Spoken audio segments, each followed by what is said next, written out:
Come through, Queen. I wanna see ya. Come through, Queen.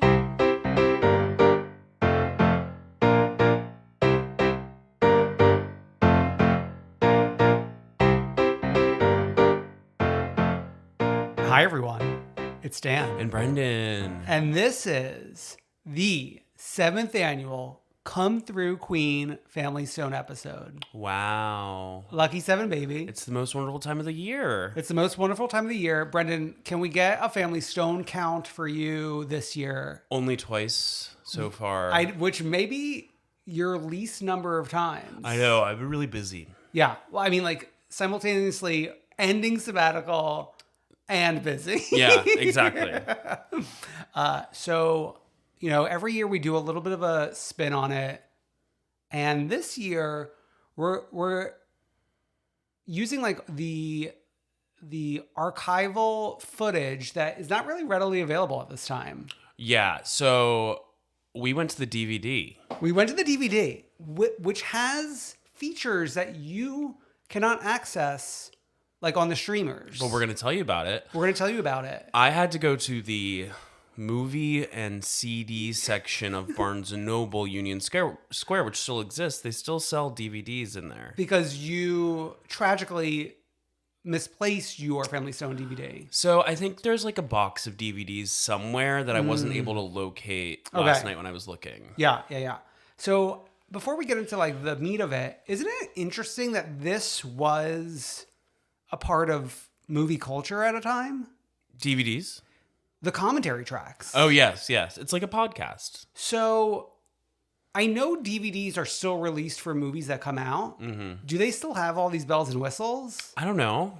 Chime in if you're getting a Blu-ray and you have these things. Yeah, chime in, because like it's one thing for back in the day for Sarah Jessica Parker and Dermot Mulroney to like sit in the studio, watch this movie, and give us commentary. Mm-hmm. For a larger audience. Mm-hmm.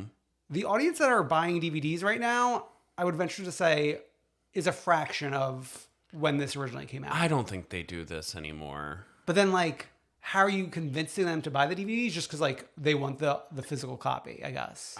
Well, there's some, like, people out there, one of our friends is one of them, who still goes for the CDs and DVDs. Sure, like, for the liner notes. Yeah. So, as I mentioned, there's a commentary track with Sarah Jessica Parker and Dermot Mulroney. And there's a second commentary track with the director, the producer, the editor, and the production designer. Obviously, we went with SJP and Dermot. Of course. And it's kind of like a comedy within a comedy. It feels like you are spending an hour and a half in an SJP Instagram caption. I wonder if she pulled from this for her podcaster role and Just Like That. Maybe. You know, because similar. As you mentioned it feels like a podcast in a way. I mean, Dermot Mulroney is the original Che Diaz, for sure. Exactly. You know, we're picking up from the very beginning. During the shopping scene, they mentioned how they had to film this at Barney's before Barney's opened for the day at 9 a.m., which I found interesting.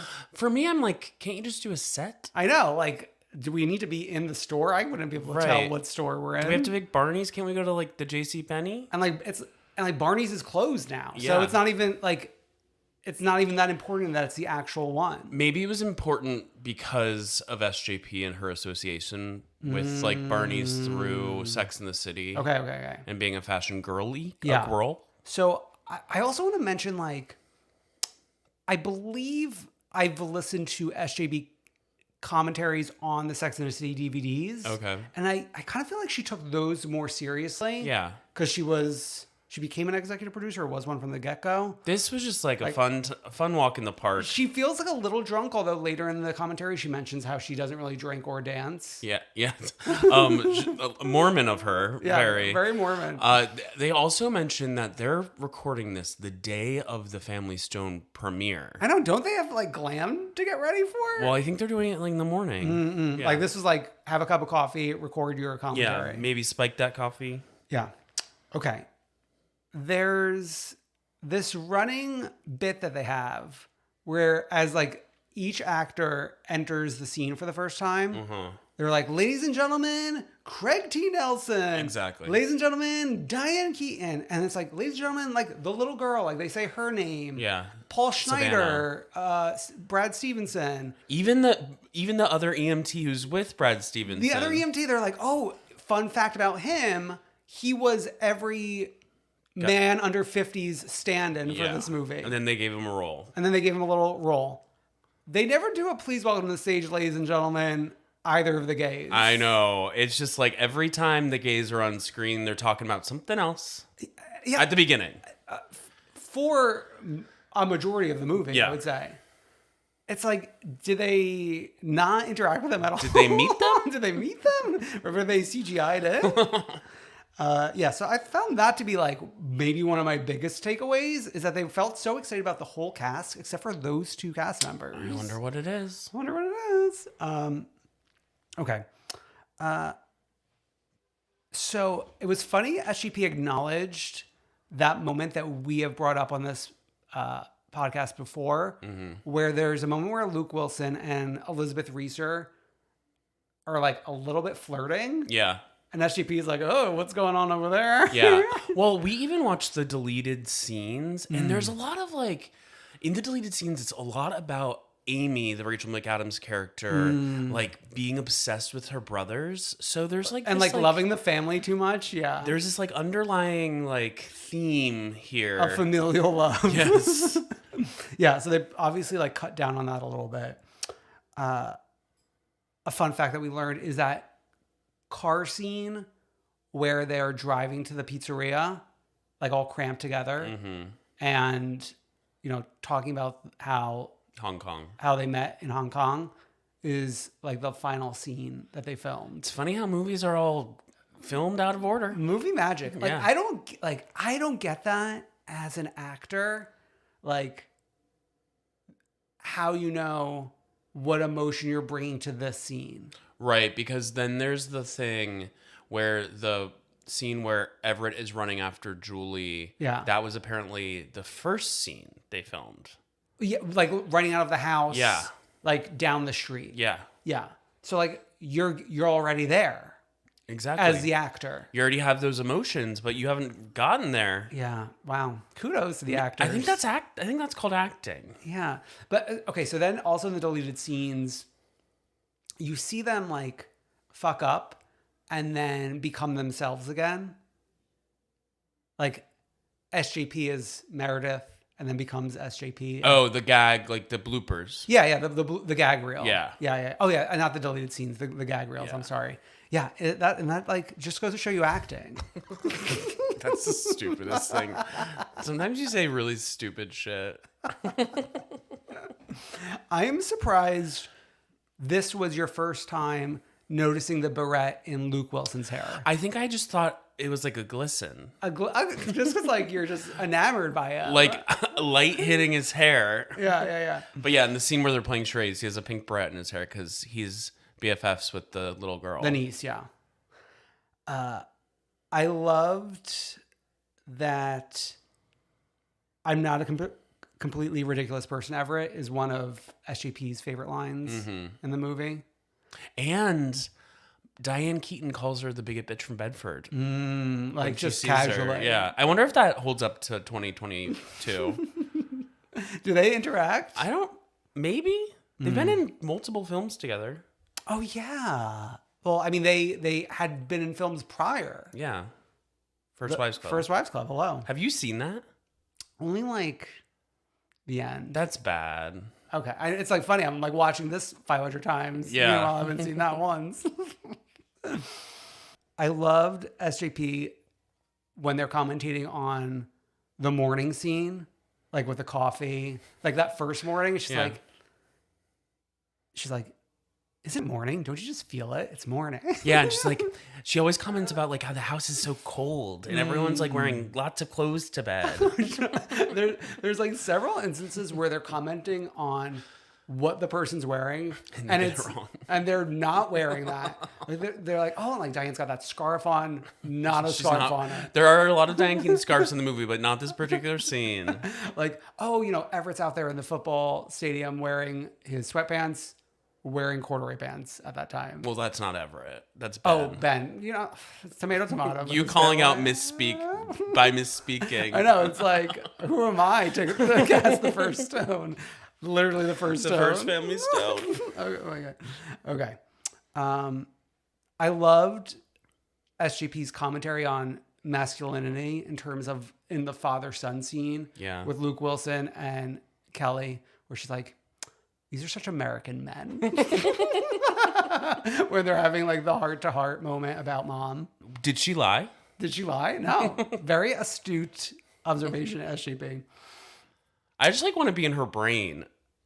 I mean, it's like when we get to see her being her, SJP being SJP, it's like another character I want to watch. It changes the game. She was obsessed with the sets. She kept on commenting on how the sets were well done. And that holds to 2022 because she was just on Radio Andy. Oh, yeah. And she was asked about Family Stone. And like one of the first things she brings up is like how the sets were so intricate and well designed. Please tell me everything from this 2022 update. Well, the movie, the exteriors were filmed in Greenwich, Connecticut.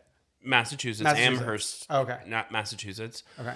The interiors were all filmed on a set in LA, which is interesting. Oh, yeah. Doesn't that seem like far away? Yeah, like why? Like just stay in one place. No, yeah, because that's where the movie magic happens in LA. Yeah, and all the interiors were like this well-designed set. I don't know. She the question was basically like, can you believe that this movie has now become like this like Christmas phenomenon? Yeah, I mean, we're talking about it 7 years in a row. Yeah. She said it was like one of her favorite things to film.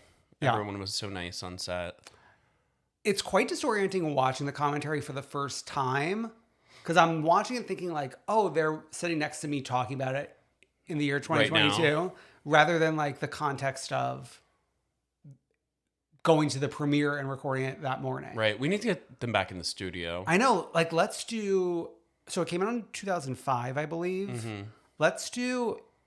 for the 20-year anniversary, like a true like celebration of life. Why wait? Why not the 17th anniversary or whatever, wherever we are? Well, like, I mean, Ramona renewed her vows at 17. Yeah. I mean, I just want to give them the chance to get like the people in the studio for commentary tracks. The thing is, it's not that hard. We're doing it right now. Oh, okay. Yeah, it's not that hard. Oh yeah, that would have been like a fun, like early pandemic project for them all. I know. Because like when people were not working as much. Like a Zoom call. Yeah, a Zoom call. Yeah. Yeah.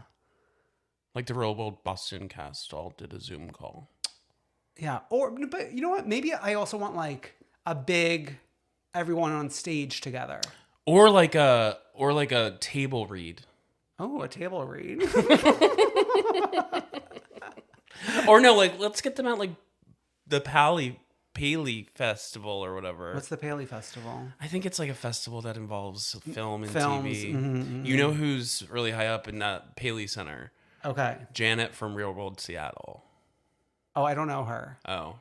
Why is she she's like a member. Like a VP. Yeah. Okay. She works there. Interesting. Well, like that's a little fun fact. Get her on the horn. Oh yeah. You're like currently obsessed with like what any like not that memorable Real World cast member is currently doing. Okay, she was memorable, and then the other person I finally found after years of trying to track her down was Lindsay, and she was very memorable. Remember someone in her life died by suicide and she got the call? No, because I didn't watch like those early seasons that much, and I know obviously we're going like real off track right now, but I feel like the Real World people that didn't get sucked into the challenge universe are like less front of mind for me. Oh, those are my years. Seattle, Boston. I'm always looking up Genesis. Of course you are. Yeah. Okay. There's so many things that like SGP points out that the fun of watching this movie is like noticing things for the first time. But she's pointing out so many things I'm noticing for the first time. Like what? Like she says, oh, this is one of my favorite things that Luke does. Like the sheriff stopping the car, like making her roll down the window. Like I never really noticed that before. They commented on also his famous sweatpants scene. They the director couldn't tell him to do it again, so he had to get like the shots as best as he could because if he was told to do that exact same thing again, he wouldn't. Okay. Which is interesting. Yeah. I like when they're like joking, like no, because obviously they're narrating this as if you've seen the movie already, which is like where Sarah's like, "Oh, I'm just like nervous how I feel around him." Also, one thing they point out about Rachel McAdams is how many times she gets like shoved or hit, and I knew that was a thing, but also just like watching it again with knowing that it's like so many times. A lot of slapstick comedy. I loved SJP dragging the Everett Julie scene, talking about the totem poles. She said, "Oh, this slows it down," or something. There you are, slowing the movie down.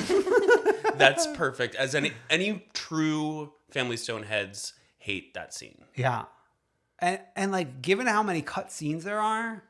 Like, why didn't we cut that? But I guess that's like their only real moment of like falling in love. Exactly. So you couldn't? It's like faux intellectual bullshit. Talk about something real, like Real Housewives.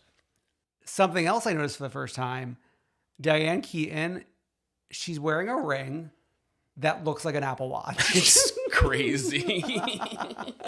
And then in the commentary, Sarah Jessica Parker points out this ring I have never noticed being passed down to Amy during the flash forward scene, and she's wearing that ring while she's wearing red on red. It's funny that Everett gets like the nice engagement ring and she gets the Apple Watch. Yeah, she gets like, I mean, that was like the prototype essentially. Steve Jobs looked at the Family Stone and looked at that ring and was like, I have an idea. Yeah. I also loved SJP acknowledging the potential for a sequel. Obviously, that never came to be. She's like, yeah, we'll just do it in the sequel. Family Stone ! What would even happen in the sequel? Like another? I'm pretty sure we've like partners. We've thought about this in the past. In prior podcasts. Mine was there's a ghost, and her name's Sybil. But then it's like if you want to keep the same like themes, which sequels usually do, it'd be like, would Susanna's husband then like switch places with someone? But they've been together for like so long at this point. I know. Yeah. Would she somehow end up with Meredith because Susanna and Ben had a thing? Okay. Yeah, just keep swapping. Yeah. All day long.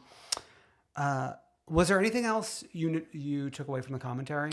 Just that it's like if you can get your hands on a DVD, maybe it exists somewhere online. Oh yeah, no, you can order it online, and like to be honest, like this DVD is like between $5 to $7. Yeah, it was $7 at Barnes and Noble Union Square. I took the last copy though. Oh, so don't go to the Union Square. But usually they replenish those things. Yeah, because it's called like inventory, supply and demand. Yeah. We dipped into the deleted scenes as well. One of the deleted scenes is Meredith walks in. They're doing that like family photo. And she walks right out and she's like, they hate me. I want to go home. It was so stupid. It was like way too quick. Like, yeah. Let's take a breath for a moment. And then how about the deleted scene where the young girl bullies Amy and asks her why she doesn't have why she's always at home if she lives in Boston. Yeah, she has no friends. Why aren't you married? Why aren't you married? And then Amy goes and sleeps with the mom and dad. Yeah, that's another deleted scene. Her like snuggling up with mom and dad. I think that must have been like post her figuring out what was going on with Diane Keaton being sick. Maybe, right? But it seemed more like a direct result of her being bullied by the child. Oh, I didn't like take it as like this is one continuous deleted scene. I think it might have been like two separate ones. They were connected, and then they had little title cards in the middle. Okay, if they weren't.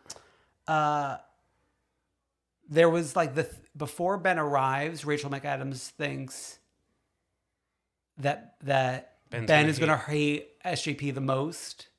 Surprise, bitch. Which is like a little too on the nose, I think, like script wise. Yeah. You know? Mm-hmm. It's like, oh, he's going to hate her the most and then loves her the most. Mm-hmm.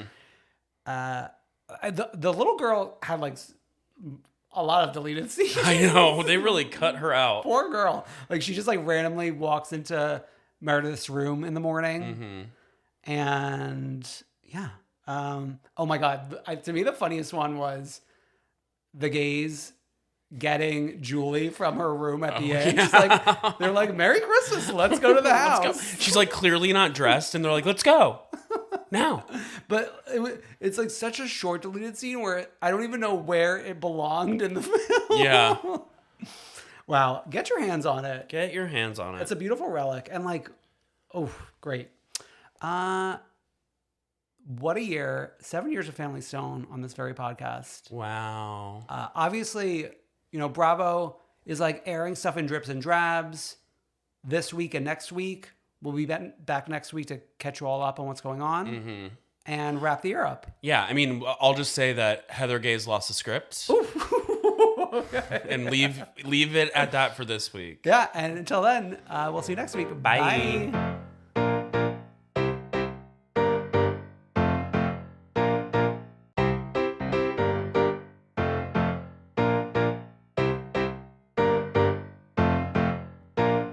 I wanna see ya come through, Queen.